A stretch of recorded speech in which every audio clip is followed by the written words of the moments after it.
Hello, I'm Leslie Riddick. I'm Director of Nordic Horizons. I'm a Scottish-based journalist. That group is Scottish-based, and it's been taking experts from the Nordic countries to speak in the Scottish Parliament for the last 12 years.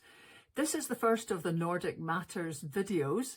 I'm not a complete expert at all on all matters Nordic, but when it pops up in the news and there's no kind of explanation, that kind of annoys me. Finland, gun law. That picked up yesterday because of the vice presidential debate in the States, the televised debate between J.D. Vance and Tim Walz from the Republicans and the Democrats. And surprisingly, Finland did get a mention because Tim Walz said that he'd visited Finland and he was very impressed about the fact that although there was a substantial number of guns owned in Finland, there was far, far fewer fatal shootings as there are in the United States. And actually, weirdly, it was a matter of agreement. J.D. Vance said, I appreciate what Tim has said about Finland when they discussed gun control. When we know there are things that worked. I've spent time in Finland and seen some Finnish schools. They don't have this happen, even though they have a high gun ownership rate in the country. There are reasonable things that we can do to make a difference. It's not infringing on your Second Amendment. And the idea to have some of these weapons out there, it just doesn't make any sense. I appreciate what Tim said actually about Finland, because I do think it illustrates some of the frankly weird differences between our own country's gun violence problem and Finland. Is okay, first of all, we have way higher rates of mental health abuse or mental health substance abuse. We have way higher rates of depression, way higher rates of anxiety. We unfortunately have a mental health crisis in this country that I really do think that we need to get to the root causes of, because I don't think it's the whole reason why we have such a bad gun violence problem, but I do think it's a big piece. So what's behind all of that? Well, they're absolutely not wrong on that business of the statistics, because it really is pretty striking. 37 Western countries, this was a survey done by the Rockefeller Foundation in the States, the US makes up 33% of the population of those 37 countries and 76% of the public mass shootings. Finland, by contrast, has had 3 mass shootings. The US has had 109. So that's over a period since 2010.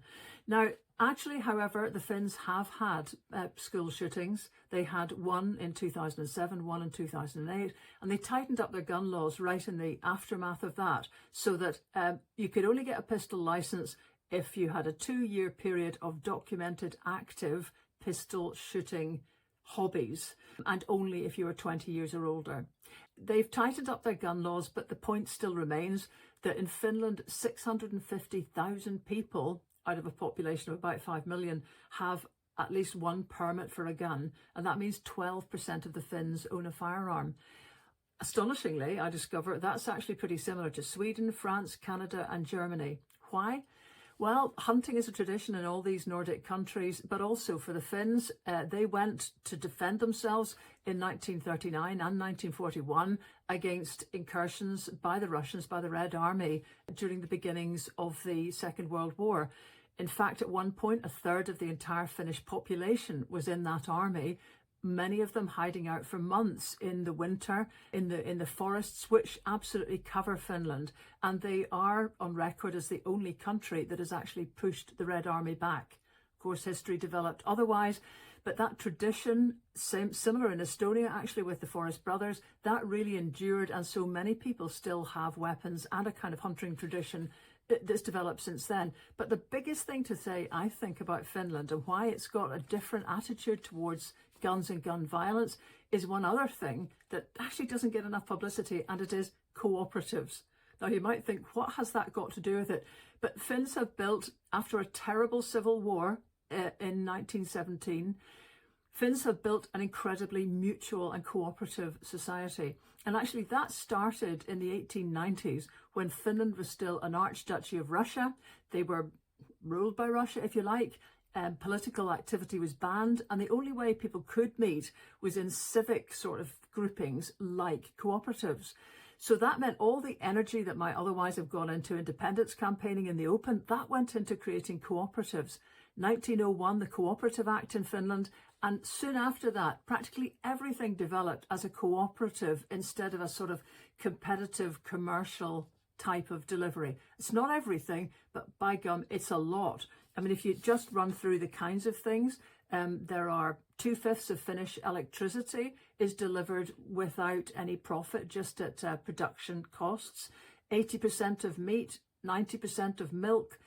There are massive cooperatives. The OP Financial Group has 2 million customer owners and a 40% market share. So these are really, really big cooperatives. Another, the Metsäliitto cooperative, is a Finnish forestry cooperative. It's absolutely massive because it has something like 100,000 members. And I just want to say one more. There's another, the S Group. It combines all sorts of different things: supermarkets, department stores, petrol stations, travel, hospitality outlets. And its retail sales last year totaled 12 billion euros. Now, what did they do with that? Some of it was paid out as bonuses to client owners. Some was paid as tax to the Finnish government, which is no bad thing. Some was used to hold prices low, and some was reinvested with a green agenda. Because if you look at the S Group, something like 80% of the group's entire electricity demand is supplied by their own wind turbines. They've become the third biggest wind power producer in Finland. They're the biggest solar producer, and they're one of the biggest co-ops. They're owned by 3 million people. Just to say, back in the day, when the Finnish scientists, A.I. Virtanen, won the Nobel Prize for Chemistry in 1945, he said, "We have no Rockefellers, we have no Carnegies, but we have cooperatives." And maybe it's knitting together of society that means the violence that seems to well up in more competitive societies is something the Finns have got under control.